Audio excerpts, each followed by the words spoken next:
Nice. 25 mars 2026, 18 heures.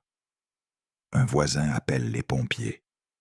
Une odeur insupportable s'échappe d'un appartement près de la gare. Une odeur qui dure depuis plusieurs jours.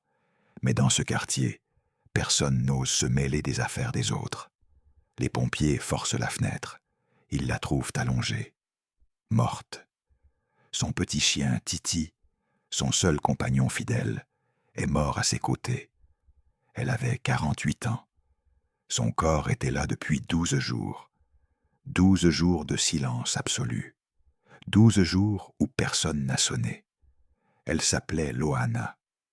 Le 5 juillet 2001, 11 millions de Français la regardaient triompher. Elle était la reine du loft. Elle venait de gagner 1,5 million de francs et une villa à Saint-Tropez, un patrimoine immobilier estimé à l'époque à près d'1,5 million d'euros. Les Champs-Élysées étaient bloqués pour elle. Elle était l'image du succès et du luxe. Elle avait 23 ans et le monde à ses pieds. 25 ans plus tard, il ne reste qu'un voisin qui appelle à cause de l'odeur. Voilà pourquoi tu vas rester avec moi ce soir. Parce que je vais te raconter la véritable chute. Ce n'est pas l'histoire des magazines People, c'est l'histoire d'un héritage dilapidé, de contrats de luxe envolés et d'une trahison familiale. Ce que tu vas entendre, tu ne l'as lu ni dans Voici, ni dans Gala. Parce que Loana mentait. Elle tenait un journal intime depuis ses 11 ans, mais elle y écrivait la vie d'une petite fille normale, pendant que, derrière le mur, son père détruisait son enfance. Ça, c'est elle qu'il raconte dans son livre, paru en septembre 2001.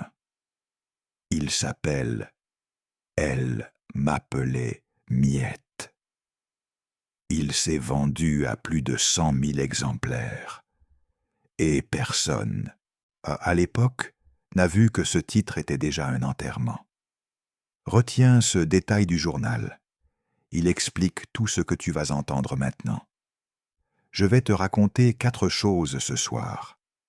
La première, combien elle a gagné en une seule nuit en 2001 et combien il lui restait par mois à la fin de sa vie.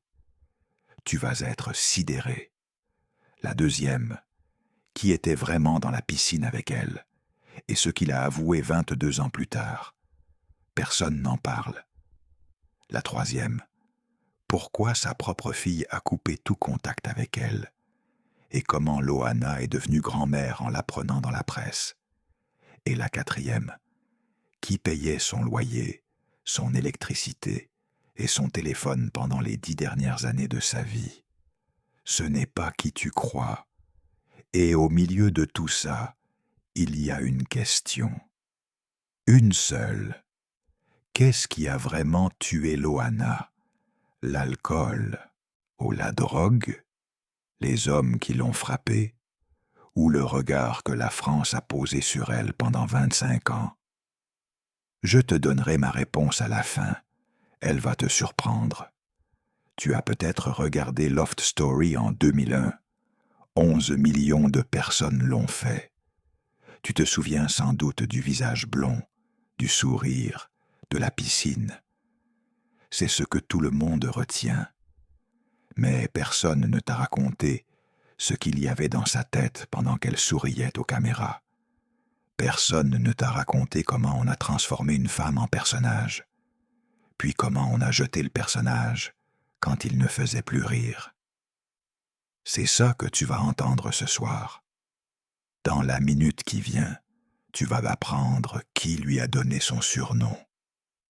Ce surnom, elle l'a porté toute sa vie. Et il veut dire exactement ce qu'elle est devenue à la fin. Une miette. Elle est née à Cannes, le 30 août 1977. Sa mère s'appelait Violette. Son père était pompiste. Elle avait un frère. La famille vivait entre Cannes, Golfe-Rouen et Grasse. Une enfance qui, de loin, ressemble à une enfance ordinaire. De loin seulement. Sa mère l'appelait Miette, pas Loana, Miette. Un jour, sa mère lui a expliqué pourquoi. Elle lui a dit « Tu vois, ma Miette, notre famille est comme le pain. La croûte, dure mais protectrice, c'est ton père. La mie, douce et tendre comme l'amour que je te porte, c'est ta mère. Les deux réunis ont donné une miette, à la fois douce et dure. C'est toi. » C'est Loana elle-même qui a transcrit cette phrase dans son premier livre. Elle avait 23 ans quand elle l'a écrite. Elle ne pouvait pas encore savoir que ce surnom serait prophétique, qu'à la fin, il ne resterait d'elle qu'une miette. Une miette oubliée dans un appartement de Nice. La croûte protectrice, elle ne l'a jamais été. Le père a perdu son travail. Il s'est mis à boire. Il a commencé à frapper la mère. Il lui a fracturé le nez. Il lui a fracturé la mâchoire. Et un jour, Violette s'est enfuie. Elle est partie. Elle a laissé sa fille de 11 ans seule avec l'homme qui l'avait défigurée. Loana est restée. Elle n'avait pas le choix. Le matin, le collège. L'après-midi, le ménage de l'appartement. Le soir, les insultes. Elle le raconte dans le livre de Paul Sansfourche, le journaliste qui a écrit la biographie la plus documentée sur elle, parue en 2021. Son père l'appelait « bonne à rien ». Il l'appelait « nulle ». Il l'appelait « vilaine ». Tous les soirs. C'est à ce moment-là qu'elle commence son journal intime. Elle a 11 ans. Elle écrit tous les soirs. Mais elle n'écrit pas ce qui se passe. Elle écrit la vie d'une petite fille, comme les autres. Une mère présente, un père aimant, une école où on la trouve jolie. Elle fait ça pendant 5 ans, chaque soir, seule dans sa chambre, pendant que de l'autre côté du mur, son père boit. Voilà le premier mensonge de Loana, celui qu'elle s'est raconté à elle-même. Retiens-le, tu vas le retrouver plus tard, parce que toute sa vie, elle continuera à écrire cette fausse vie. Sur la couverture de Voici, sur les plateaux de télévision, dans les caméras. La vraie Loana restera, elle, de l'autre côté du mur. À 16 ans, en décembre 1993, elle quitte définitivement la maison du père. Elle part vers sa mère, à Antibes. Sa mère a refait sa vie avec un autre homme. Elle accueille Loana. 1 an plus tard, elle la chasse à nouveau.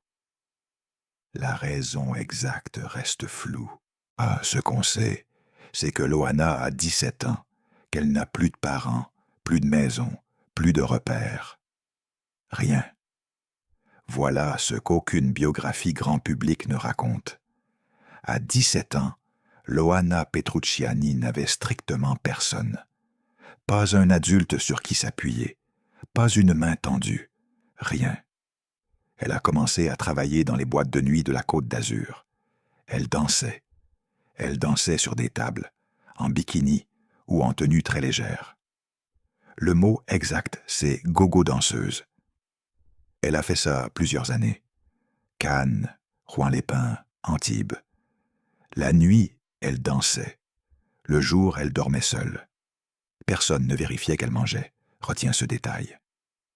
Gogo-danseuse.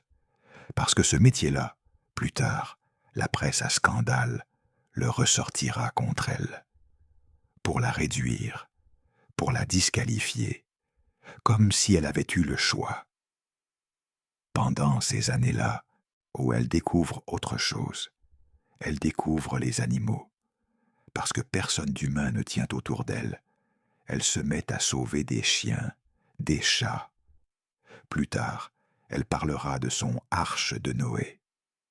Elle aura successivement 2 Yorkshire nains, un chat, 2 chinchillas.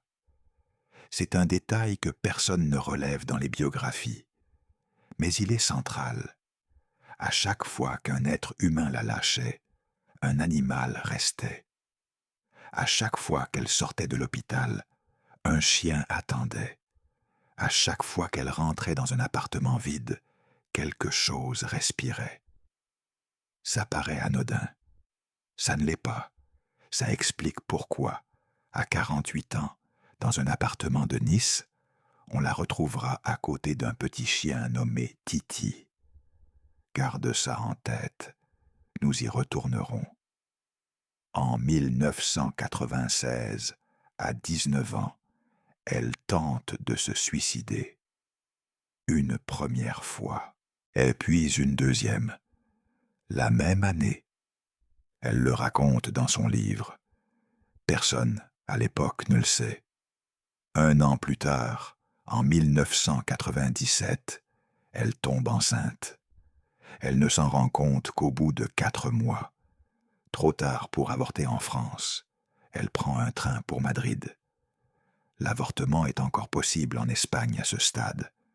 Elle arrive là-bas, et sur place, elle ne peut pas. Elle garde l'enfant. Elle rentre. En 1998, elle accouche d'une petite fille.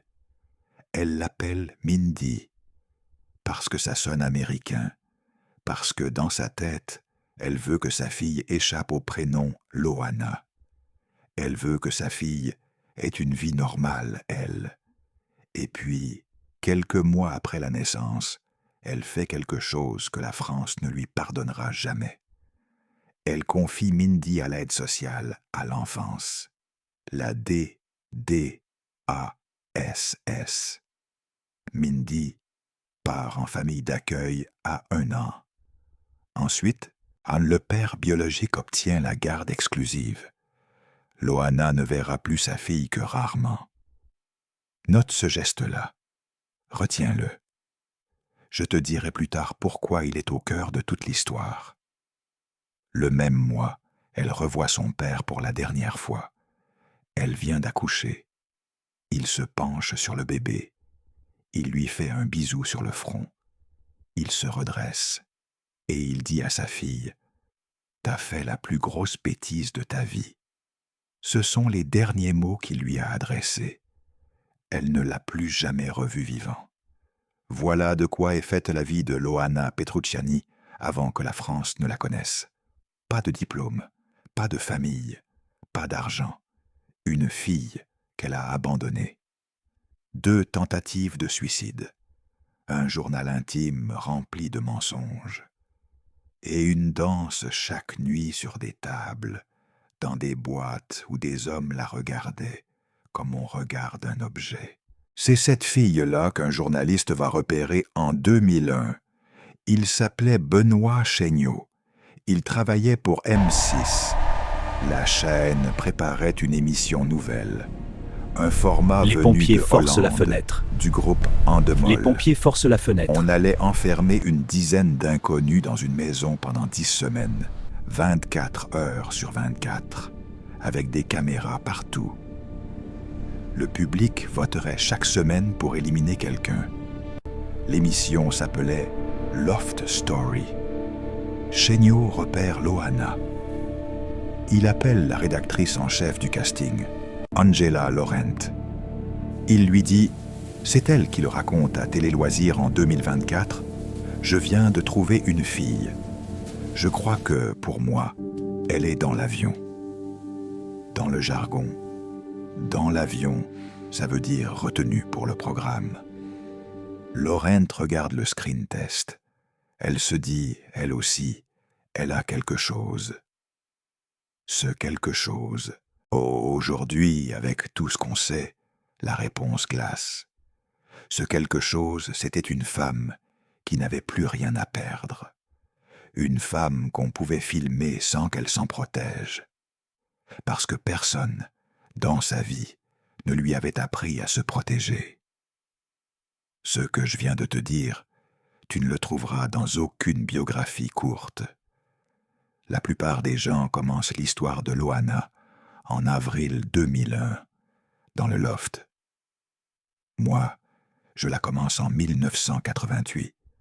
le jour où sa mère l'a laissé seule avec son père, parce que tout ce qui se passe après vient de là. Loft Story commence le 26 avril 2001 sur M6. 11 candidats enfermés dans un pavillon à la Plaine Saint-Denis. Des dizaines de caméras. Un numéro de téléphone surtaxé pour voter. Et une nouveauté que personne n'avait jamais vue. Le direct 24 heures sur 24 sur Internet. En 2001, Internet, c'était encore une curiosité. Regarder des gens dormir en direct à 4 heures du matin, c'était une révolution. 2 jours seulement après le lancement, le 28 avril, ça arrive. Loana et un autre candidat, Jean-Édouard Lipa, sont dans la piscine du jardin. La soirée a été arrosée. Ils se rapprochent. Ils s'embrassent. Ils vont plus loin. Pendant 6 à 7 minutes, les caméras filment tout. Ce soir-là, la régie n'a aucun responsable sur place. Benjamin Castaldi, qui présentait l'émission, a raconté plus tard dans Un dîner presque parfait. J'ai reçu un coup de téléphone vers 23h30. Comme aucun responsable n'était là, on a suivi le début des ébats. Ça a duré, je crois de mémoire, 6 ou 7 minutes. Et après, quelqu'un a dû appeler en disant « Vous êtes des fous ». Mais les images étaient passées. Plusieurs millions de Les pompiers téléspectateurs forcent la les avaient fenêtre. vus. La France Les pompiers s'est forcent la déchirée. fenêtre. Certains ont parlé de pornographie à la télévision. D'autres en ont ri. La productrice, Alexia Laroche-Joubert, a été interrogée.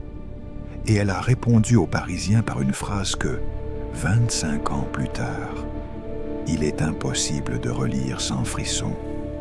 Elle a dit « Quand Loana et Jean-Édouard ont fait l'amour dans la piscine, je me suis avant tout demandé comment on allait faire pour nettoyer le bassin. » Lisse cette phrase 2 fois.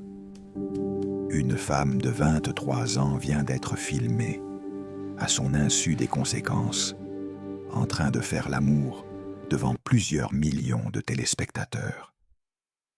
Et la première préoccupation de la productrice, c'est le nettoyage de la piscine.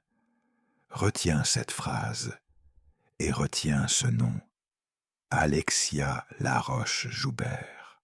Parce que 22 ans plus tard, la même Alexia Laroche-Joubert jouera un rôle que tu n'attends pas du tout. Je te le révélerai à la fin. Voilà la première promesse que je te tenais. Je t'avais dit que je te dirais qui était dans la piscine et ce qu'il avait avoué. La suite arrive. Jean-Édouard Lipa.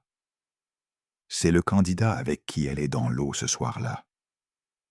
En avril 2023, soit 22 ans après cette scène qui a marqué l'histoire de la télévision française, Jean-Édouard est invité par Faustine Bollaert sur France 2, dans l'émission Ça commence aujourd'hui. Il veut rétablir une vérité. Il regarde la présentatrice. Et il dit « C'est là-dessus que je voulais revenir. Il n'y a rien eu. » Ces mots-là ont traversé 22 ans pour être prononcés. Il précise « La vraie nuit avec Loana, elle a eu lieu plus tard, dans une chambre, pas dans la piscine. » Dans la piscine, explique-t-il, les caméras étaient braquées sur le haut de leur corps. On ne voyait presque rien sous l'eau. Il fait même un geste pour montrer ce qu'il s'est vraiment passé et ce qui ne s'est pas passé. Je te laisse mesurer ça. 25 ans. Une femme qui aura été définie toute sa vie parce qu'il s'est passé dans une piscine. 25 ans de moquerie. 25 ans de surnoms cruels. 25 ans où chaque émission de télévision, chaque article de presse, chaque sketch revenait à cette scène. Et il aura fallu attendre 2023 pour que l'autre protagoniste dise, tranquillement, à la télévision, « Il n'y a rien eu ». Loana elle-même avait fini par le dire à sa manière.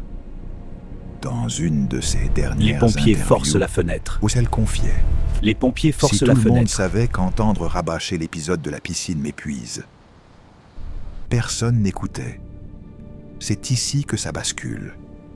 Parce que, malgré tout, ou peut-être à cause de tout ça, la France s'empare de Loana. Le 5 juillet 2001, c'est la grande finale de Loft Story. 11 millions de téléspectateurs. Ce chiffre-là, il faut le poser. 11 millions. Aujourd'hui, pour qu'une émission fasse 10 millions de téléspectateurs en France, il faut un match de Coupe du monde de football. Ce soir-là, c'est une inconnue de 23 ans qui fait 10 millions. Elle sort de la villa.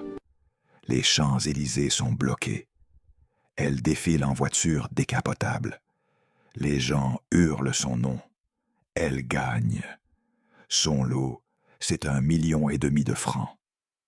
À l'époque, avant l'euro, cette somme équivaut à environ 230 000 €, plus une maison à Saint-Tropez, estimée à 460 000 €.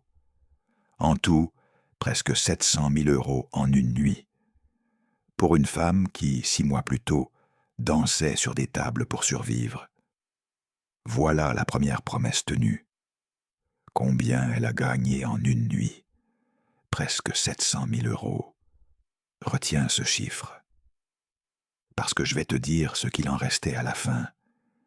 Et tu ne vas pas en croire tes oreilles. M6 n'a pas l'intention de la laisser repartir. La chaîne veut continuer à exploiter le phénomène. Ils inventent un format sur mesure. L'été de Loana. Un micro-programme de 5 minutes, diffusé chaque jour de l'été 2001. Loana, installée dans sa villa de Saint-Tropez, raconte sa nouvelle vie de star. Elle va à la plage. Elle commande une pizza. Elle ouvre une bouteille de champagne. Les caméras filment. La France regarde. Ah mais la villa de Saint-Tropez, elle n'y reste pas. 2 mois seulement. C'est Loana qui le confirmera en 2022, quand elle y retourne pour un documentaire anniversaire. Elle dit, les larmes aux yeux. Beaucoup d'émotions de revenir à la villa de Saint-Tropez, où j'y ai séjourné 2 mois après le loft. J'espère que cela vous rappellera de beaux souvenirs. C'est ici que ma vie a commencé. 2 mois, dans une maison de 460 000 €. Puis elle repart. Avec son argent, elle achète un appartement à Paris, dans le 16e arrondissement, tout près du Trocadéro. 90 mètres carrés. Un quartier calme, chic, prestigieux. Le choix d'une jeune femme qui veut faire les choses bien. Elle pense que l'immobilier, c'est le genre d'investissement qui dure. Les pompiers forcent la fenêtre. La seule fortune qu'on Les ne peut pompiers pas forcent perdre. la fenêtre. Elle se trompait. Cet appartement, elle sera contrainte de le vendre quelques années plus tard, pour survivre. Libération a documenté cette vente. Elle perd le seul bien solide qu'elle avait acquis avec son 1,5 million. Le seul héritage qu'elle aurait pu laisser à sa fille, si un jour sa fille avait voulu reprendre contact. Entre les deux, il y a les années folles. Et dans ces années-là, une vraie machine commerciale tourne autour d'elle. Loana, en 2001 et 2002, c'est un produit qui vend. Elle publie son autobiographie le 15 septembre 2001. Elle m'appelait Miette. 100 000 exemplaires vendus. Un chèque à 6 chiffres pour elle, en royalty. Elle sort un premier single le 30 novembre 2001, Comme je t'aime. 18e place des ventes. Un deuxième single en août 2002, Obsession, 67e place. En octobre 2002, où elle défile pour Jean-Paul Gaultier au Carrousel du Louvre. Une gogo danseuse de Juan Lépin, 15 mois plus tôt, se retrouve sur le podium d'un des plus grands couturiers français. Elle devient styliste. Elle dessine une ligne de maillot de bain pour l'enseigne La Halle. Son prénom devient une marque commerciale, vendue en France, en Belgique, en Suisse romande. En 2003, elle co-anime une émission sur M6, TV Stars Intimes, un cachet de présentatrice. Puis les meilleurs moments de la télé-réalité sur TF6. Un autre contrat. En 2007, elle lance son parfum personnel. Elle l'appelle simplement Loana. Elle est partout. Les magazines la suivent. Elle sort avec des hommes. Elle change de coupe. Elle devient blonde platine. Les flashs des paparazzis ne s'éteignent jamais. Et puis quelque chose commence à se fissurer.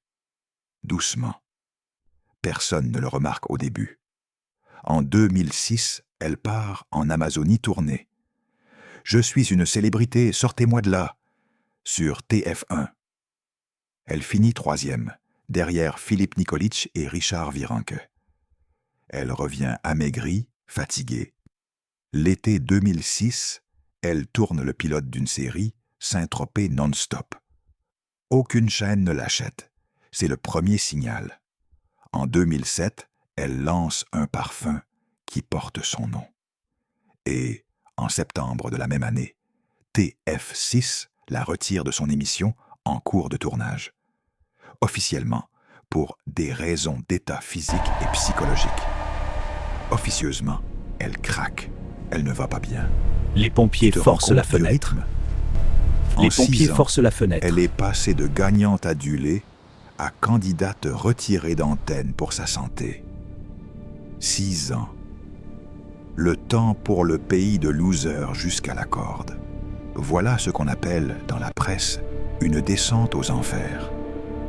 Mais ce mot, descente, est faux. Il sous-entend qu'elle serait tombée toute seule. La vérité, c'est qu'elle a été poussée. Et elle a été poussée par un mécanisme qui, aujourd'hui, a un nom. Je vais te le dire. Ce mécanisme-là, toutes celles à qui on a donné trop d'attention à 20 ans, puis qu'on a jeté à 30, le reconnaîtront. Ce mécanisme, il s'appelle l'exploitation.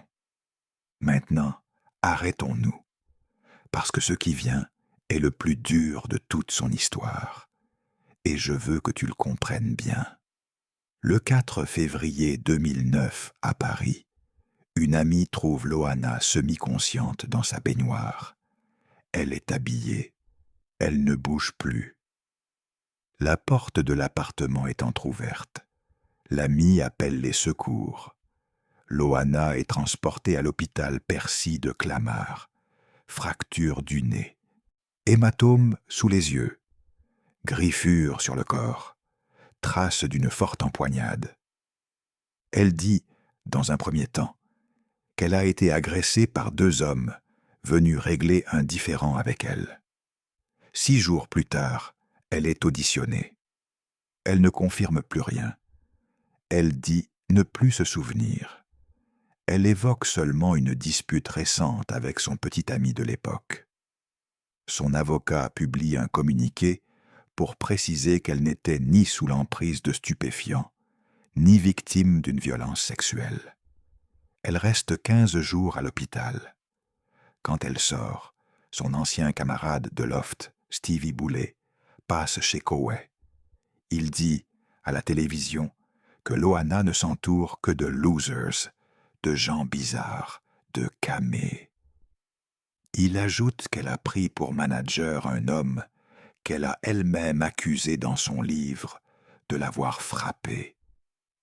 Loana, elle, répond doucement.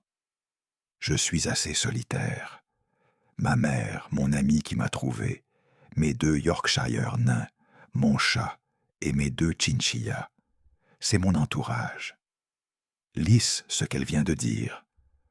À 31 ans, celle qu'11 millions de personnes regardaient 8 ans plus tôt, a pour seule famille sa mère, une amie et ses animaux. C'est tout. En janvier 2012, nouvelle tentative de suicide. Hôpital psychiatrique Sainte-Anne. Elle devait être marraine d'une saison des anges de la télé-réalité. Son état ne le permet plus. Les pompiers forcent On la la met en fenêtre. chroniqueuse sur le plateau. Les pompiers forcent On la continue fenêtre. de la filmer. 12 mois plus tard, le 24 décembre 2013, la veille de Noël, elle mélange alcool et médicaments. Elle passe 2 jours en réanimation, la veille de Noël. Pense à ce que ça veut dire, la veille de Noël. La plupart des gens, ce soir-là, sont en famille. Ah, ils font des cadeaux. Ils font un dîner. Ils mettent à la nappe blanche. Loana, elle, est seule. Elle ne supporte plus. Elle ne veut plus se réveiller. Quand on saura ça plus tard, les gens de la télévision parleront d'un énième coup de publicité. Ils ne comprendront jamais que ce n'était pas un coup de publicité. C'était un coup contre la vie, contre la sienne. Par ses propres déclarations, elle aura tenté 9 fois de se suicider. 9. Aucun journal ne fait ses gros titres sur ce chiffre. On n'en parle qu'en note de bas de page. Mais retiens-le. 9. Une femme qui veut arrêter de vivre à 9 reprises, ce n'est pas quelqu'un de fragile. C'est quelqu'un qui se bat à chaque fois pour continuer. Et à chaque fois qu'elle remonte, la France lui remet la tête sous l'eau. Métaphoriquement, puis littéralement, en 2018, avec la piscine dont je te parlerai dans une minute. Entre 2013 et 2015, elle est avec Fred Cauvin, agent immobilier. Cette relation, elle la décrira plus tard comme la plus violente de sa vie. Elle accusera Cauvin, en 2020, de l'avoir frappé pendant plus de 4 heures. Elle publiera des photos de son visage tuméfié.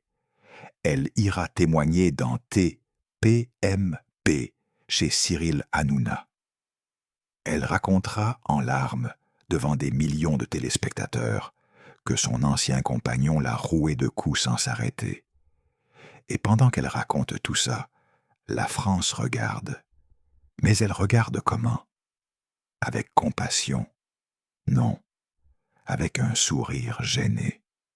Avec ce quart de sourire que les gens ont quand ils pensent que la personne en face d'eux l'a un peu cherché. Loana, à cette époque, a pris du poids, beaucoup de poids. Elle n'est plus la blonde filiforme de 2001. Elle est devenue la grosse Loana. C'est le surnom que lui donne une partie de la presse. En avril 2016, le rappeur Booba poste sur son compte une photo avant/après de Loana, en accompagnant le cliché d'une phrase d'une violence obscène. Je ne la répète pas ici. Les pompiers forcent la cherche-la fenêtre. si tu veux comprendre. Les pompiers forcent la homme fenêtre. célèbre, suivi par des millions de gens, a utilisé le corps d'une femme pour faire un bon mot. Elle va subir une opération. Une sleeve. C'est une chirurgie de l'obésité morbide où l'on réduit une partie de l'estomac. Elle la présente dans les magazines comme la baguette magique qui rend possible sa renaissance. Elle veut redevenir l'autre, celle de la piscine, celle de 2001, celle que la France aimait. Elle n'y arrivera jamais. Et pendant tout ce temps, Mindy grandit, sa fille. Mindy a 1 an quand la justice donne sa garde exclusive à son père biologique. Pourtant, selon Loana, cet homme les avait abandonnés à la naissance. La décision judiciaire est passée au-dessus de son récit. Elle verra sa fille de temps en temps, puis de moins en moins. Elle dira des années plus tard, « Je ne suis pas une mère exemplaire. C'est normal qu'elle m'en veuille. » Elle ne cherche pas d'excuses. Elle ne nie rien. En décembre 2014, sa fille Mindy, devenue adolescente, fait savoir qu'elle ne veut plus aucun contact avec sa mère. Plus d'appels, plus de messages, plus de visites, plus rien. Loana continue de lui écrire. Elle lui envoie des photos. Elle lui envoie des lettres. Des photos d'elle deux, petite, quand Loana la tenait dans ses bras à la maternité. Mindy ne répond jamais. Jamais une seule fois. Elle ne répond jamais, confie Loana à Closer, des années plus tard. Et c'est cette phrase-là, elle ne répond jamais, qui est le cœur battant de toute l'histoire de Loana. Parce que tu comprends, maintenant, cette femme qui a abandonné sa mère à 11 ans, cette femme qui a été chassée par sa mère à 17 ans, cette femme qui a donné son bébé à la DDASS pour qu'on la protège de sa propre incapacité à être une mère. Cette femme, elle espérait encore. Elle écrivait. Elle envoyait des photos. Comme quand elle avait 11 ans et qu'elle écrivait dans son journal la vie d'une petite fille normale. Comme si, à force d'écrire, on pouvait réécrire le monde. Le 22 juin 2017, Mindy accouche d'une petite fille. Elle l'appelle Maëlys. Loana devient grand-mère. Elle a 39 ans. Elle l'apprend dans la presse. Par le magazine Closer. Sa fille n'a pas prévenu. Sa fille ne voulait pas qu'elle sache. Sa fille lui interdit de rencontrer sa petite fille. Imagine. Les pompiers forcent la Imagine la minute fenêtre. où tu achètes un magazine Les pompiers forcent et la tu lis fenêtre. que ton enfant a eu un enfant et que tu es grand-mère sans avoir jamais posé la main sur la petite. Imagine ce que Loana, seule dans son appartement parisien, a pensé en lisant ça. Imagine ce qu'elle a pu écrire ce soir-là, dans le journal intime qu'elle tenait depuis 30 ans. Imagine. Je vais m'arrêter une seconde. Pas longtemps. Si tu es resté jusqu'ici, c'est qu'on est deux à penser que Loana méritait mieux que ce que la France a fait d'elle. Et il y en a d'autres. Beaucoup d'autres. Des femmes qu'on a oubliées. Des femmes qu'on raconte mal, qu'on moque ou qu'on ne raconte plus du tout. Des femmes de ta génération aussi. Des femmes qui ont brillé une saison et qu'on a jetées dès que leur visage a cessé de plaire. Abonne-toi. Pas pour moi. Pour que la prochaine fois qu'on parle d'une femme comme elle, tu sois là sans avoir à la chercher. Tu te souviens d'elle. Moi aussi. On est deux maintenant. Voilà. On y retourne. Mindy ne répondra jamais. Même après la mort de Loana, en mars 2026, le silence de la fille persiste. C'est un silence qui a duré 11 ans. Ce silence-là, il est le deuxième grand silence de la vie de Loana. Le premier, c'est celui de son journal d'enfance, où elle omettait la violence.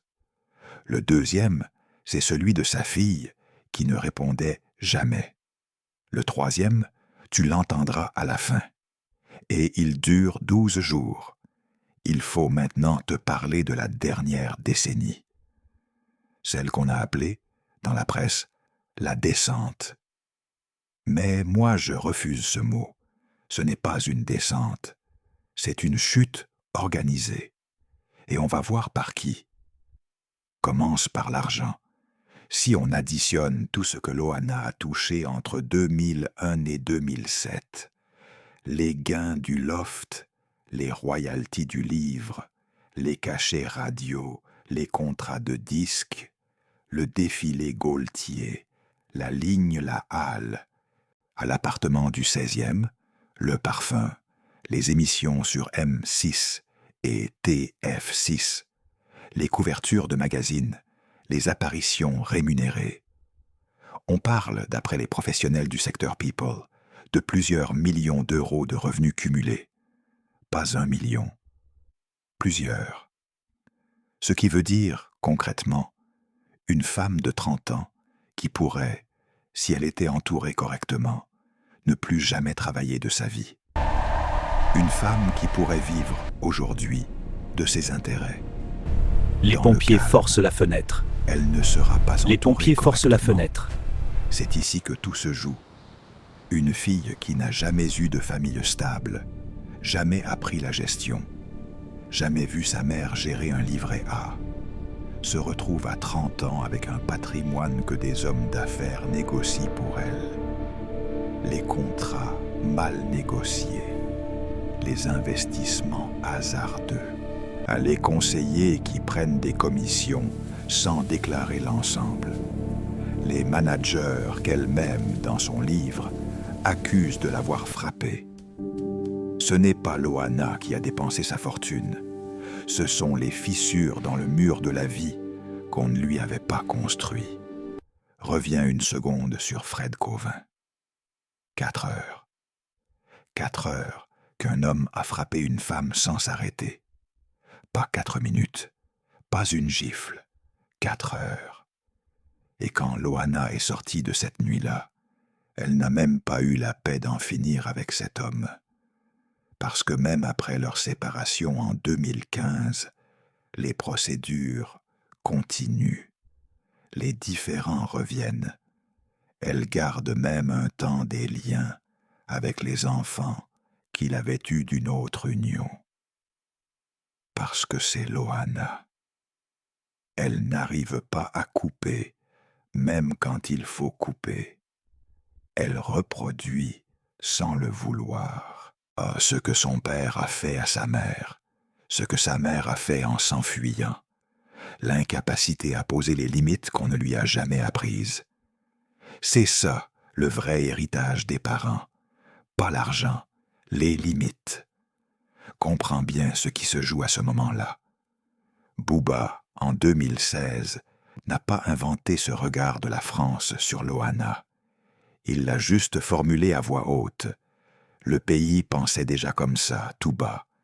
Loana avait eu le tort d'être jeune et belle en 2001.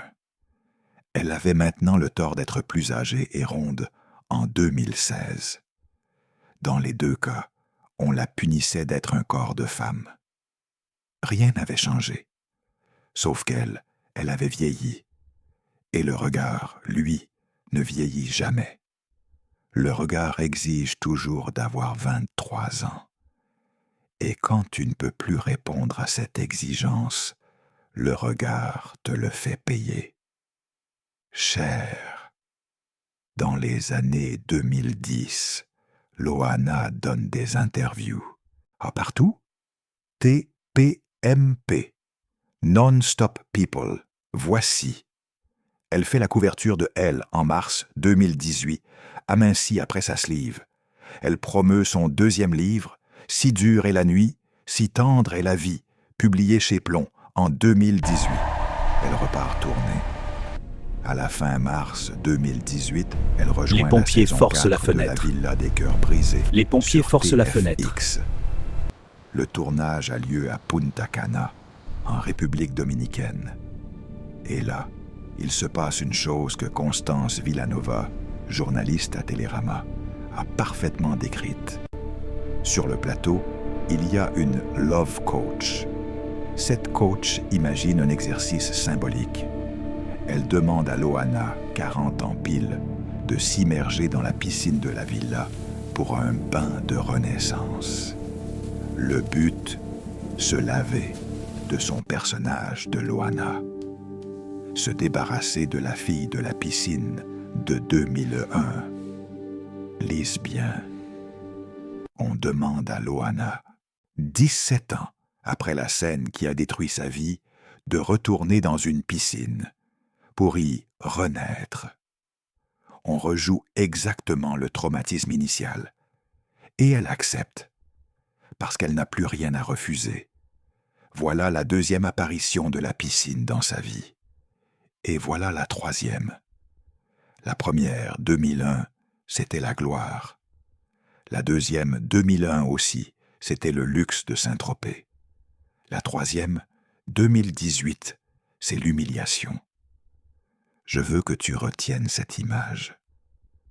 Une femme de 40 ans qui se met à l'eau devant des caméras pour faire semblant de se laver d'elle-même, parce que des gens qui la font vivre lui ont demandé de le faire. C'est une métaphore de ce qu'on lui aura fait pendant 20 ans. Elle accepte un autre projet, la même année, une publicité pour Jiffy. Tu sais, l'enseigne de bazar. Dans cette pub, Benjamin Castaldi, l'ancien présentateur de Loft Story, lui tend la main. Elle s'apprête à entrer dans un jacuzzi gonflable. Et par la magie de la post-production, elle se transforme à l'écran en une version plus jeune et plus mince d'elle-même. Le spot est diffusé en boucle. Les réseaux sociaux s'indignent. 4000 messages de haine lui sont envoyés. 4000. Lis bien la mise en scène.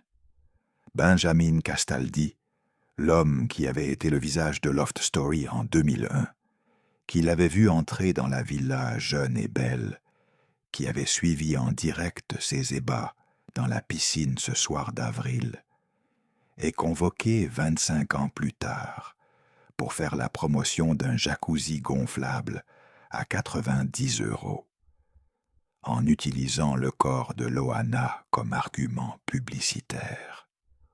On demande aux téléspectateurs de rire de sa transformation. On leur demande de se dire « Vous aussi, si vous achetez ce jacuzzi, les pompiers vous forcent la fenêtre. redeviendrez jeune. » Les pompiers forcent la fenêtre. Le message caché de la publicité. Et Loana, devant la caméra, joue. Elle sourit. Elle a besoin du cachet. Elle dira plus tard que le tournage l'avait humiliée. Elle dira plus tard dans « Voici ». Je sortais juste mon chien à 8 heures du matin, en pyjama. Il ne faut pas se dire que je suis comme ça, c'est fait pour. C'est pour ne pas attirer l'attention, pour éviter ce qui m'est arrivé ces dernières années.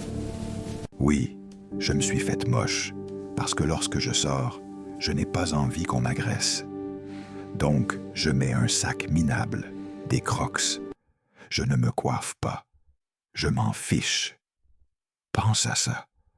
Pour ne pas être agressée dans la rue, elle avait appris à se rendre invisible, à se rendre moche, volontairement. À 50 ans, une ancienne couverture de Elle se mettait des Crocs pour qu'on la laisse tranquille. Voilà ce que la France avait fait d'elle. Et pendant ce temps, l'argent filait. Ses revenus venaient de participation à des émissions de télé-réalité, toujours plus marginales. De sa pension d'invalidité à la suite de la reconnaissance de son handicap. Elle était diagnostiquée bipolaire, avec des tendances schizophrènes. Elle l'a annoncé elle-même en 2022 sur Virgin Radio. Elle a dit « Je suis bipolaire ». À partir de ce moment-là, je ne peux pas faire un travail fixe. La maladie mentale, en France, on ne la reconnaît pas vraiment aux femmes publiques.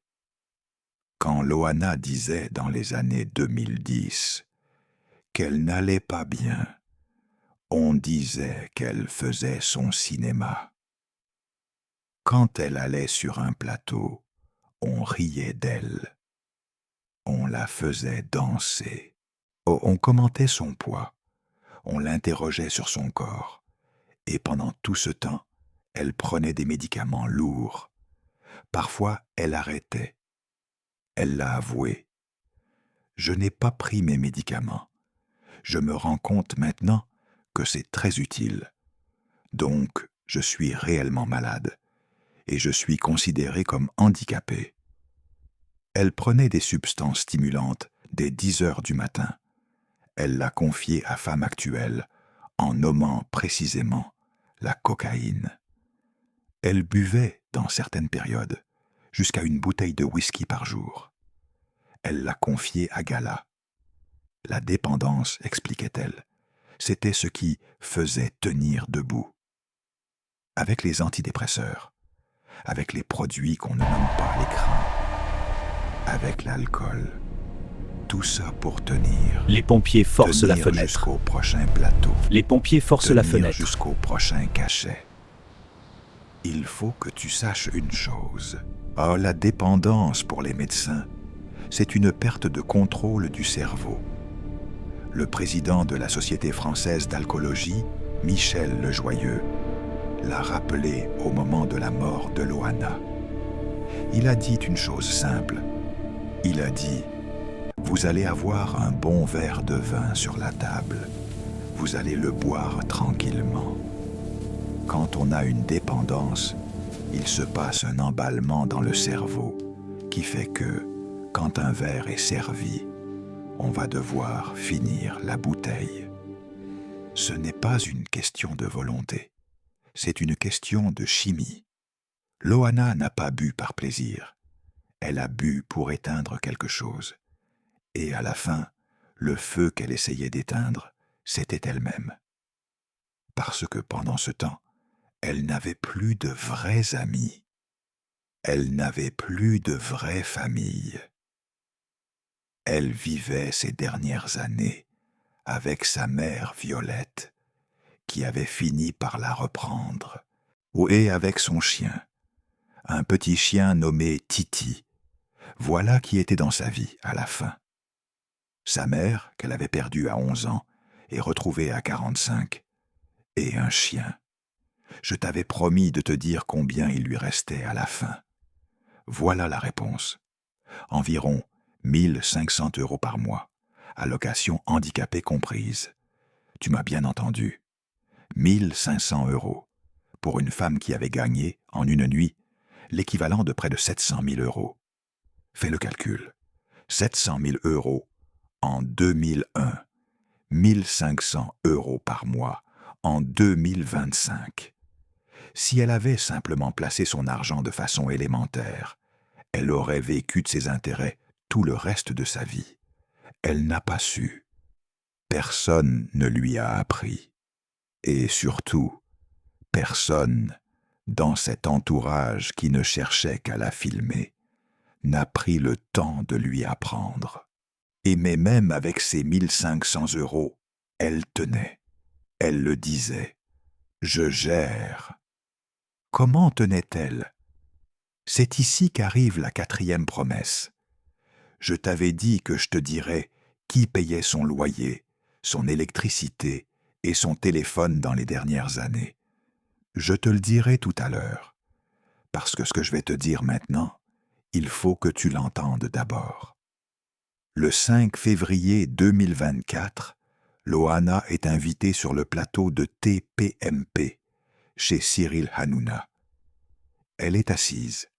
Elle parle lentement. Elle a des difficultés à articuler. Les téléspectateurs s'inquiètent. Et là, elle fait une déclaration qui glace la France. Les pompiers forcent Elle la dit, fenêtre. J'ai été violée Les pendant pompiers 10 forcent heures. la fenêtre. C'était en septembre 2023, précise-t-elle. Elle évoque des pertes de mémoire depuis et des difficultés à s'exprimer.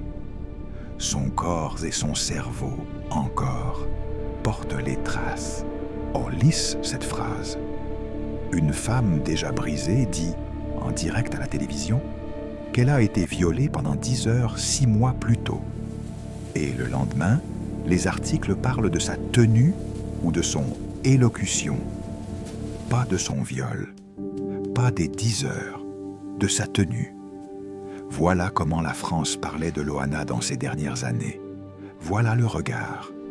Et c'est ce regard, je te l'ai promis, qui est ma réponse à la question qui traverse tout ce script.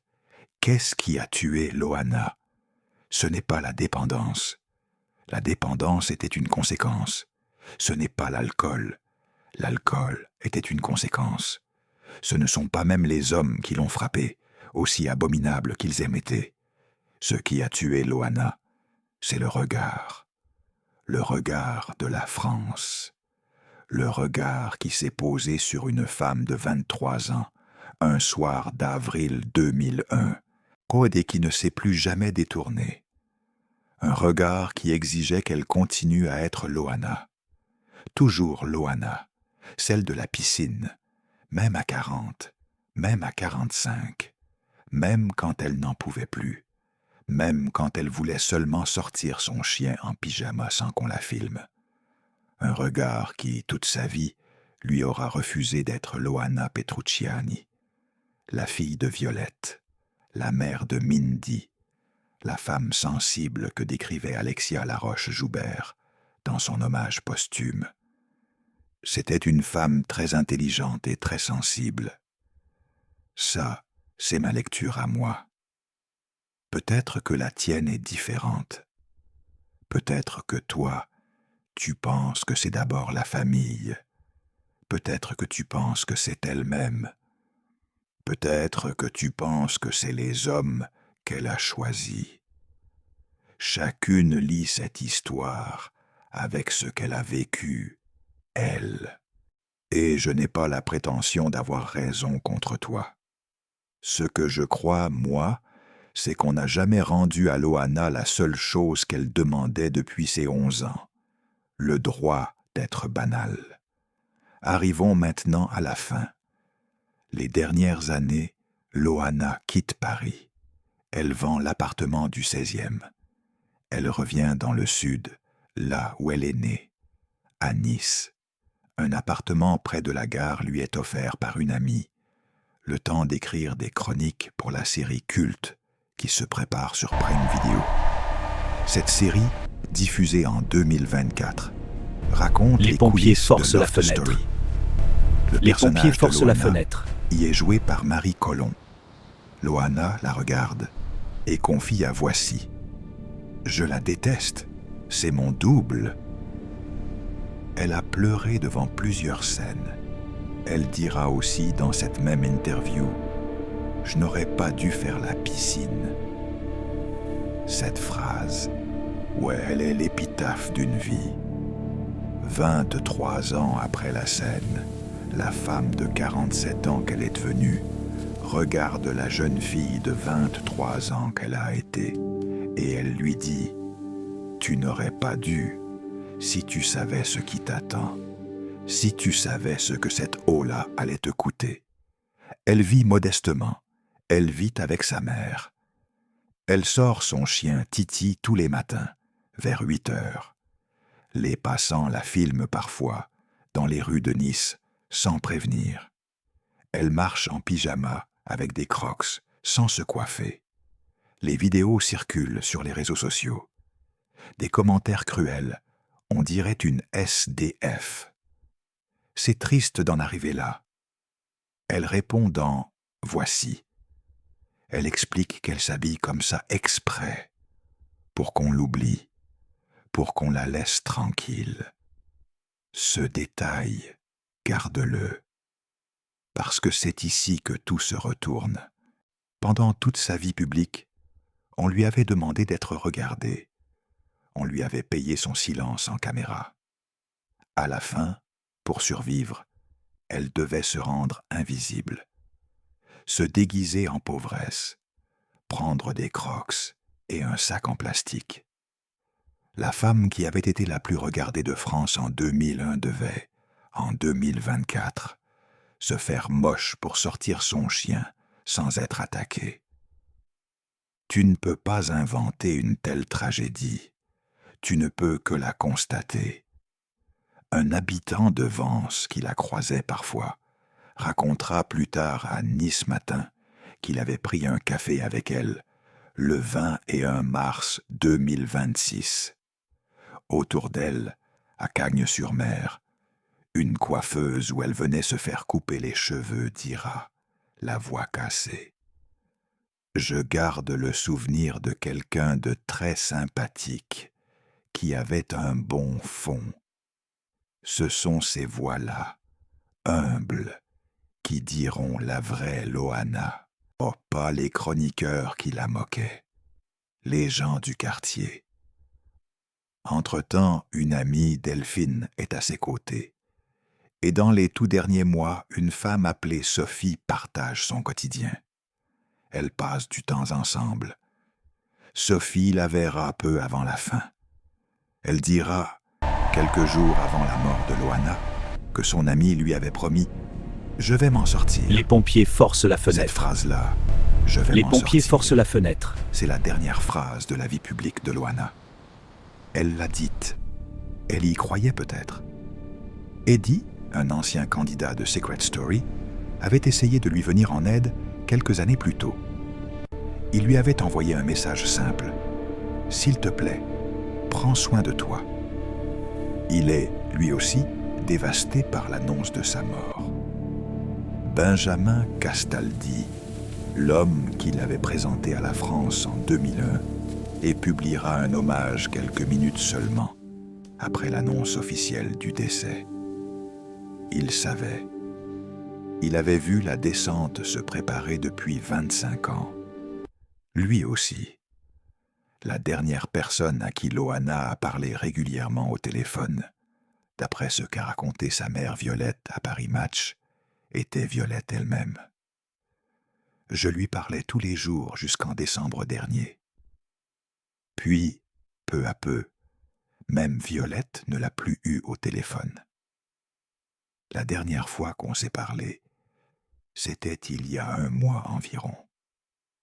La mère qui était partie à ses 11 ans et qui était revenue à ses 45 commençait elle aussi à perdre le contact. Autour du 13 mars 2026, quelque chose se passe dans l'appartement de Nice. Personne ne sait exactement quoi. L'autopsie, rendue quelques jours plus tard, écartera toute intervention extérieure. Aucune fracture, aucune trace de strangulation, aucune trace de coup. Une plaie superficielle à l'arrière du crâne. Des ecchymoses dans la région lombaire. Compatible, selon le procureur de Nice, Damien Martinelli, avec une chute en arrière. Une chute d'origine médicale ou toxique. Le rapport toxicologique final précisera. Ce qu'on sait, c'est qu'à un moment, elle est tombée en arrière. Sa tête a touché quelque chose. Elle ne s'est pas relevée. Personne n'était là pour la relever. Elle est morte seule. Son chien Titi était à côté d'elle. Il l'a veillée, il a aboyé. Il n'a jamais pu prévenir personne. Un voisin de l'immeuble dira plus tard, à Nice matin, en pleurant. Il a forcément dû aboyer à un moment donné. Personne n'a le droit de mourir comme ça. Ce même voisin expliquera que Loana, d'habitude, sortait Titi tous les jours, qu'il la connaissait de vue, qu'elle disait bonjour, qu'elle avait un bon fond. Il se reprochera après de ne pas avoir sonné plus tôt. Il dira qu'il n'osait pas, qu'il se disait qu'elle était peut-être partie en voyage, qu'elle avait peut-être rencontré quelqu'un. Pense à ça. Les pompiers forcent la Un fenêtre. homme raconte aux journalistes Les pompiers forcent la voix fenêtre. brisée, qu'il n'a pas sonné parce qu'il s'était dit qu'elle avait peut-être rencontré quelqu'un. Voilà comment, dans un immeuble, une femme meurt pendant 12 jours sans qu'on vienne. Par politesse, par discrétion, parce qu'on ne veut pas déranger, parce qu'on pense que c'est sa vie. Ce n'est pas de la méchanceté, c'est de la solitude moderne.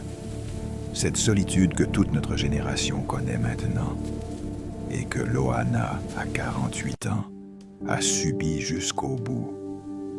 12 jours passent. Titi meurt à son tour. De chagrin, peut-être. De faim, probablement. De solitude, sûrement. Un chien qui ne comprend pas pourquoi sa maîtresse ne se relève pas. Un chien qui essaye peut-être de l'attirer. Un chien qui aboie, puis qui se couche contre elle, puis qui ne se relève plus. C'est cette image-là, cette image de la dernière fidélité, qui restera de Loana. Un voisin finit par sentir l'odeur. Le vent se lève le mercredi 25 mars après-midi. L'odeur se répand dans le palier. La femme du concierge, racontera-t-il plus tard à Paris Match, dit tout de suite, il y a un cadavre. Les pompiers sont appelés à 18 heures. Ils entrent par la fenêtre, parce que la porte est fermée à clé. Ils la trouvent allongée. Loana Petrucciani, 48 ans, est morte depuis au moins 10 jours. Peut-être 12, peut-être plus. Sa mère Violette, 69 ans, apprendra la nouvelle par la presse. Elle dira à Paris Match, sûrement depuis 12 jours, et elle ajoutera en sanglots, on entendait Titi aboyer. Elle savait Violette, mais elle ne pouvait plus entrer. Sa fille, adulte, vivait sa vie. Une mère ne force pas la porte de sa fille de 48 ans, même quand une petite voix, au fond, lui dit d'aller voir. 12 jours. Voilà le 3e silence de Loana. Celui qu'on ne peut pas pardonner. 11 millions de personnes l'avaient regardé triompher. En 2001, 12 jours. Personne. Ni une productrice, ni une amie, ni une fille, ni une voisine. Personne. Les obsèques auront lieu le 10 avril 2026, à la cathédrale Sainte-Réparate de Nice. Une amie, Delphine, a confirmé la nouvelle à l'AFP. Loana, par volonté, sera incinérée. Elle voulait repartir librement. Sa mère Violette était là. Alexia Laroche-Joubert était là. Stevie Boulet, son Les pompiers ancien forcent la camarade du fenêtre. loft, était là. Les pompiers forcent la Benjamin fenêtre. Castaldi a publié un hommage. Et c'est ici que je te dois la dernière promesse. Je t'avais dit que je te dirais qui payait son loyer, son électricité et son téléphone les 10 dernières années. Loana l'a confié au magazine. Voici quelques mois avant sa mort. Elle a dit « Je ne paie pas le loyer, l'électricité et pas le téléphone. » Qui payait? Alexia Laroche-Joubert. Oui, la même Alexia Laroche-Joubert qui, en 2001, avait répondu quand on lui demandait ce qu'elle avait pensé en voyant Loana dans la piscine. Je me suis avant tout demandé comment on allait faire pour nettoyer le bassin. Lis-le encore. La productrice qui avait exploité Loana pendant 25 ans. À la productrice qui avait relancé le concept de Loft Story en 2024 pour Prime Video avec la série culte, rejouant à nouveau la scène de la piscine pour une nouvelle génération. La même productrice, celle-là. C'est elle qui, pendant les 10 dernières années, payait le loyer, l'électricité et le téléphone de Loana. Je te laisse décider ce que tu en penses. Est-ce de la culpabilité? Est-ce de l'affection? Est-ce de la responsabilité tardive? Est-ce de la honte transformée en chèque mensuel? Est-ce simplement tout ça à la fois? Ce que je retiens, moi, c'est ceci. Loana, cette femme qui avait perdu sa mère à 11 ans, qui avait perdu son père à 20 ans, qui avait perdu sa fille à 1 an, qui avait perdu sa fortune en 15 ans, qui avait perdu son image à 30, qui avait perdu sa santé à 40, qui avait tout perdu. Cette femme, son dernier pilier financier, c'était la femme qui avait, 25 ans plus tôt, choisi la caméra plutôt que la jeune fille. Le matin de sa mort, quelque part entre le 13 et le 25 mars 2026, il y avait un virement automatique qui tombait peut-être sur son compte. Elle n'y répondrait jamais. Titi aboyait. Le voisin, un étage plus haut, ne bougeait pas encore. La France, elle, vivait, regardait autre chose, oubliait déjà. Et il reste à écrire une dernière chose. Loana tenait un journal intime depuis ses 11 ans. Tu t'en souviens? Ce journal, elle l'a emporté dans ses déménagements. Elle en a recopié des extraits dans ses 2 livres. Personne ne sait où est le journal original aujourd'hui. Peut-être dans un carton chez Violette. Peut-être perdu. Peut-être brûlé, comme elle voulait elle-même l'être. Les pompiers Mais forcent la dans ce fenêtre. journal, Les à pompiers 11 forcent ans, la fenêtre. il y avait cette phrase qu'elle a fini par écrire malgré tout. Une phrase, une seule, où la vraie Loana s'est trahie dans son propre mensonge. Cette phrase, la voilà. Un jour, moi aussi, je serai une petite fille comme les autres. Voilà, c'était elle. Ce n'était pas la piscine, ce n'était pas le luxe, ce n'était pas les cachets, ce n'était pas les excès.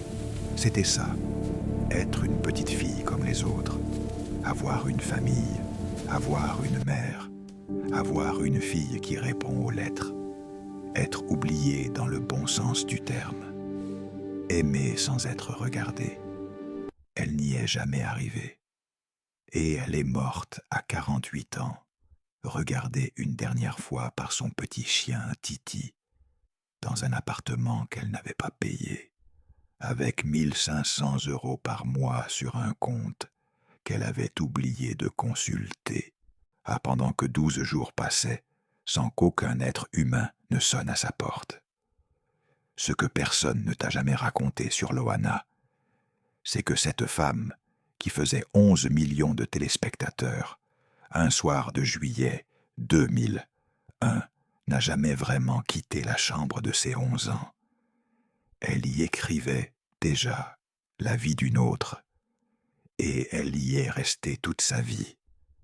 Si tu veux une autre histoire qu'on a oubliée, la prochaine est sur une autre femme de la télévision française, une autre icône que la France a adulée puis jetée. Je te la raconte la semaine prochaine. Dors bien.